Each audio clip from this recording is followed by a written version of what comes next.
Docteur Malick Diop, vice-président de l'Assemblée nationale.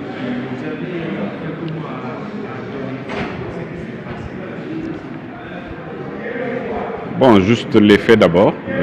Il faut savoir que nous étions au niveau de l'hémicycle lorsque, à un moment donné, il y a eu des altercations verbales entre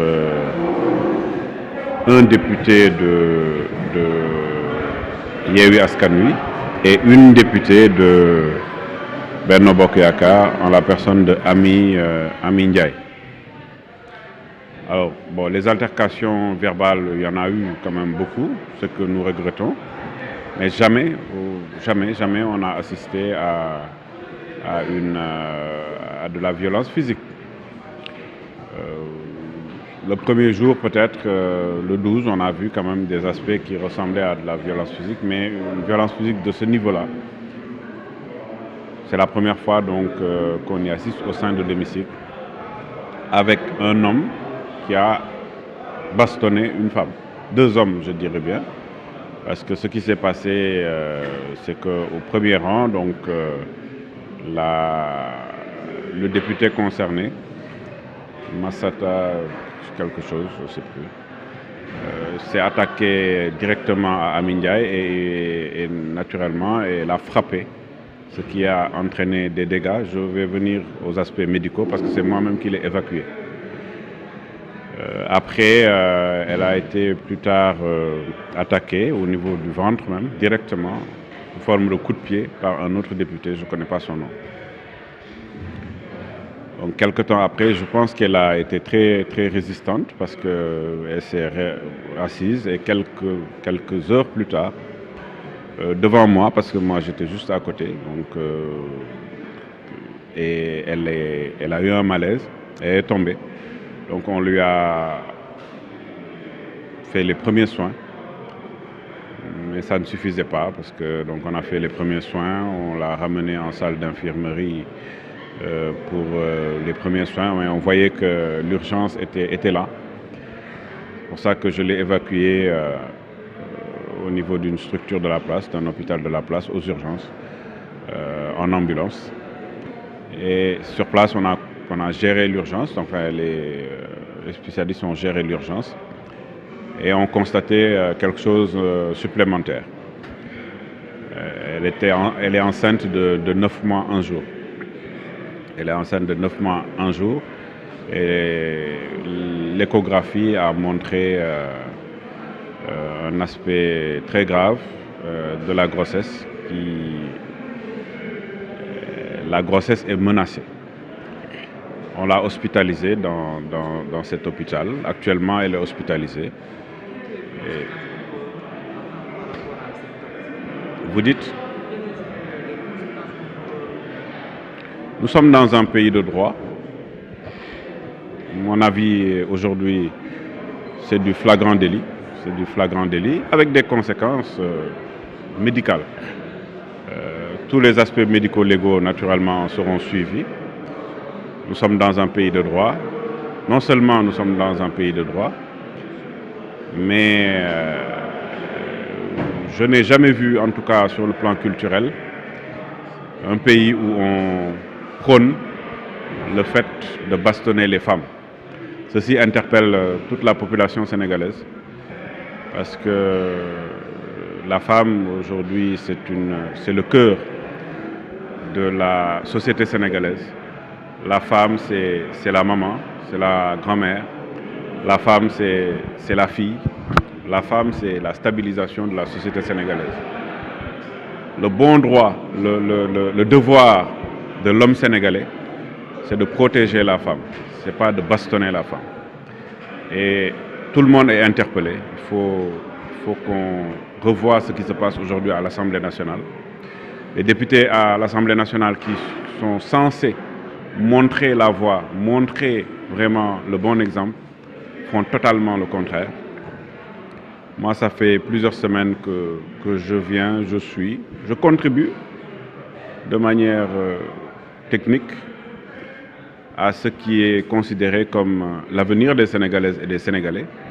Mais on se rend compte, malheureusement, qu'il y a d'autres qui ont d'autres types de vertus Et c'est un scandale qu'une femme fragile soit bastonnée ici au niveau de l'hémicycle et risque, je dis bien risque, de perdre son enfant. C'est ça la réalité. Je viens de l'hôpital.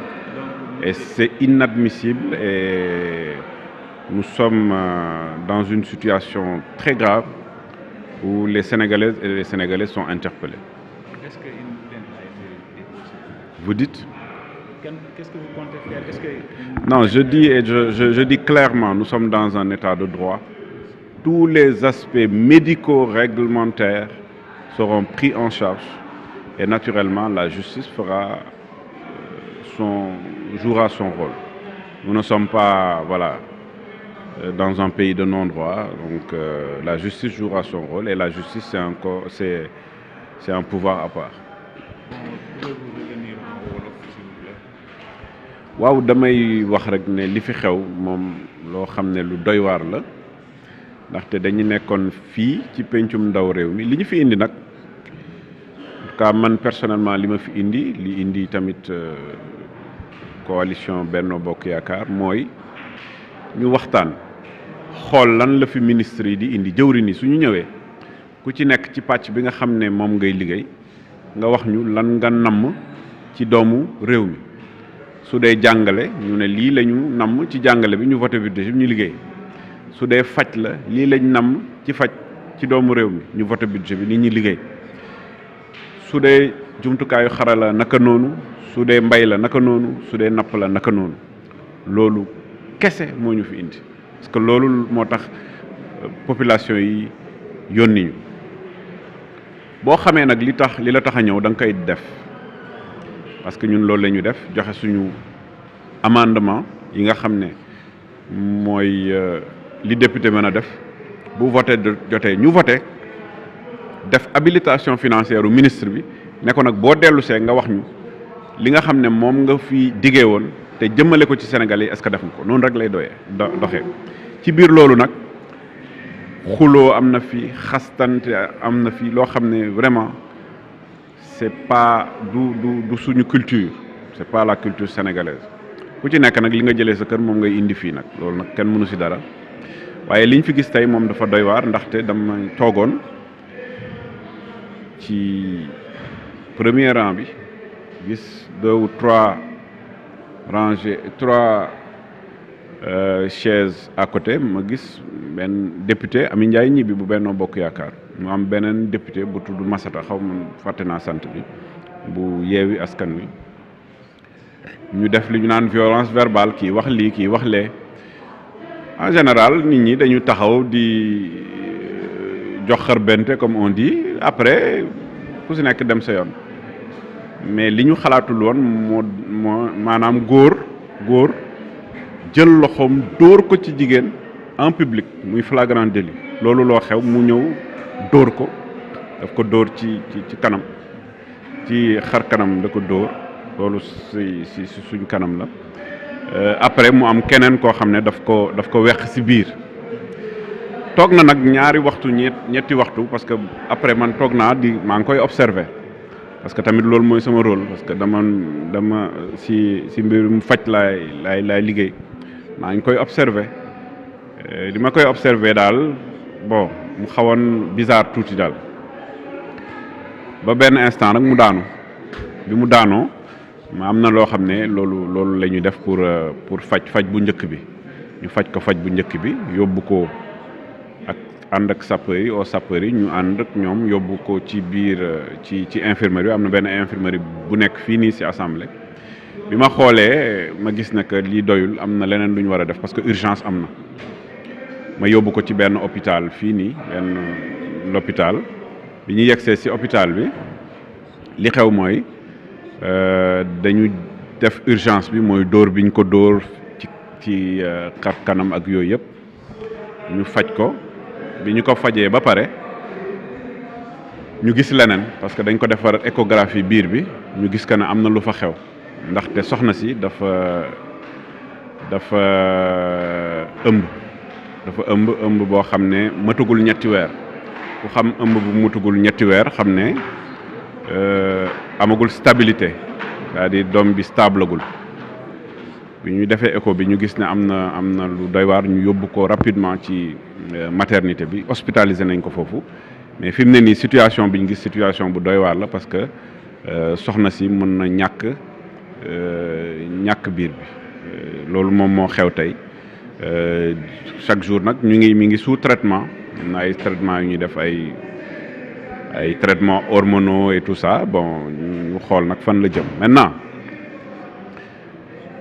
li graaw tey li xew fii Sénégal ci pencum ndaw réew mi la xewee député yi war a joxe exemple ñu def loo xam ne loolu man bokkul ci valeuru Sénégal mooy dóor jigéen ay loolu kenn mënu la ko expliquer nu mu mel non seulement dóor jigéen mais dóor jigéen boo xam ne dafa ëmb et loolu moo xew fii ci assemblée Sénégal nañu xoolaat suñu bopp bu baax je pense que doomu Sénégal yi nekk ci bitim réew ak ci biir réew mi tey réflexion bi war nañ ko pousser parce que Sénégal mérité wuñ ñu am ay ci pencum ndaw réew mi ñu am ay ndaw yoo xam ne li nga xam ne mooy suñu valeur duñu ko jëfe loolu daal moom mooy li xew tey léegi laa jógee donc hôpital jox leen information yooyu. ñu mën a xaar lan ci situation bi am tey ñu mën a xaar lan diggante député bi nga xam ne moo ko agressé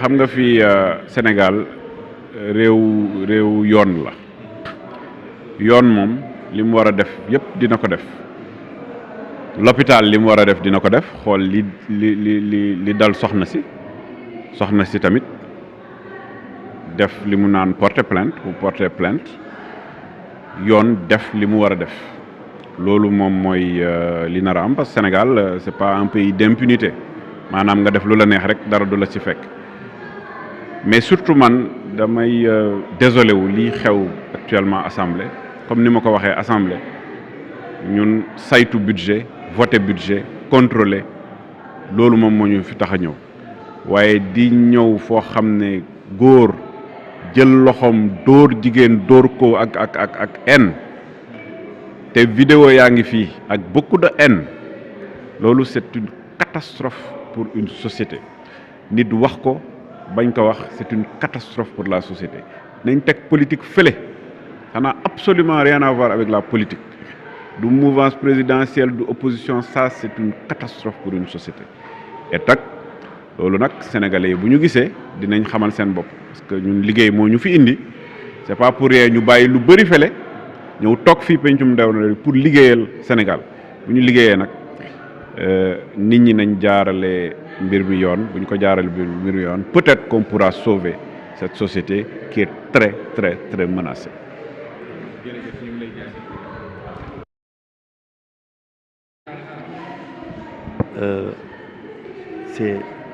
Je ne peux pas trouver les mots pour qualifier ce qui s'est passé aujourd'hui. Et quand je revois ces images, c'est des images qui sont indignes d'un représentant et des représentants du peuple. Ce qui s'est passé, c'est extrêmement grave. Moi, j'étais là, je pensais que même c'est un rêve. Parce que je n'ai jamais pensé que quelqu'un aurait le courage de lever la main sur un autre collègue, surtout une femme. Parce que moi je ne tape pas ma femme. Donc quand je vois, je pensais que c'est... Voilà, donc quand je revois ces images, j'ai honte pour ces irresponsables qui ont eu quand même à se comporter comme ça. Ça, je condamne la violence. D'où elle vient, la violence doit être condamnée parce que c'est extrêmement grave, surtout quand cette violence est faite sur une femme. Ça, il faut que les gens reviennent à la raison. Je le dis tout le temps, restons cohérents, restons conséquents. Les gens sont là, ils nous représentons le peuple. Nous devons d'abord du respect à ce peuple qui nous a envoyés au niveau de l'Assemblée nationale. Aujourd'hui, chacun parmi nous, les gens qui ont ski, je ne dis pas ceux qui sont normaux. Aujourd'hui, nous sommes habités par une déception totale et une honte vis-à-vis au peuple sénégalais. Nous demandons pardon au peuple. Ils ne nous ont pas amenés à l'Assemblée nationale pour ça. Aujourd'hui, quel que soit ce qui s'est passé, la violence verbale, mais surtout la violence physique, c'est quelque chose qui est formellement interdit, qui est banni. Quelqu'un qui vote des lois, un représentant du peuple, qui lève la main, qui violente une dame, je ne peux pas trouver le mot, sinon je le condamne fermement et je suis vraiment désolé de ce qui s'est passé. Et nous demandons pardon aux autres, mais il faut que cela cesse, il faut qu'il y ait une suite par rapport à cela. Et selon vous, quelle sera la suite? La suite, je ne sais pas actuellement, est-ce que le règlement intérieur n'est pas allé loin sur ça? On verra ce qui s'est passé, comment, parce qu'il faut qu'il y ait quand même une réaction quand même exemplaire de la part de l'Assemblée nationale. Non seulement de l'Assemblée nationale, mais aussi de tout le monde. Parce que quand je vois jusqu'à présent certains qui essayent de dire que oui, il y a eu de la provocation, mais rien ne justifie la violence physique. Quelle que soit la provocation, rien ne peut justifier la violence physique. Et si l'honorable député Amédiaye fait une plainte? C'est à la justice en ce moment de se prononcer. Et ici, au niveau de l'Assemblée, quelles seront les sanctions? Les sanctions, ça dépendra du bureau, ce qui est prévu par le règlement intérieur et le bureau de l'Assemblée nationale. Et je pense que le président de l'Assemblée nationale prendra ses responsabilités, convoquera le bureau pour quand même voir ce qui s'est passé et prendre les mesures qu'il doit pour quand même que cela se reproduise plus jamais au niveau non seulement de l'Assemblée nationale, mais c'est cette violence-là que nous avons constatée toutes ces dernières années au Sénégal. Halte à cette violence, halte à ce terrorisme intellectuel. Même au niveau des médias, quand le traitement d'information, si vous ne parlez pas de ce qui les arrange, ils vous terrorisent, ils vous insultent.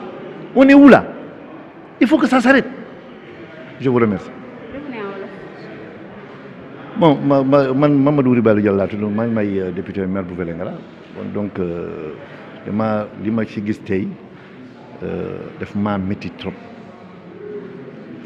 parce que lii man xam nga man dafa mel man musuma woon xalaat ni dina jóg di dóor jigéen surtout jigéen boo xam ne sax non wala c'est que sa collègue député comme yow ba mu budul loolu sax même ki nga nekkal même kenn warul dóor kenn. Violence dañ ko interdit dañ ko bannir man musuma xalaatee nit dina jóg nga gis jigéen boo xam ne nga nekk député nekk boo xam ne ni nga war a être un modèle du respect loi ngay voté loi boo xam ne dafa bannir loolu bu dul loolu sax jigéen moo ñu jur ngay jóg di dóor jigéen lépp lu mu war a wax wala lépp mën tam dara waru koo justifier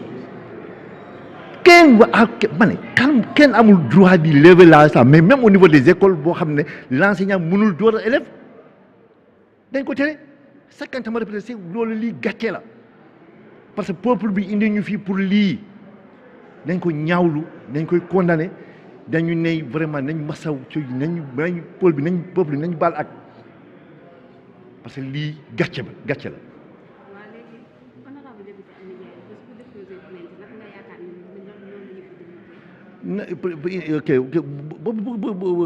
bu porter plainte loolu il le faut justice dina def liggéeyam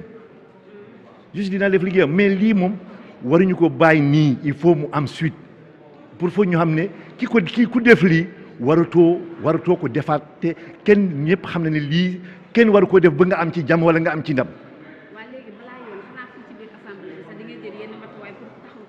Président assemblée nationale xam naa xëy na dina woote bi parce que bureau bi mooy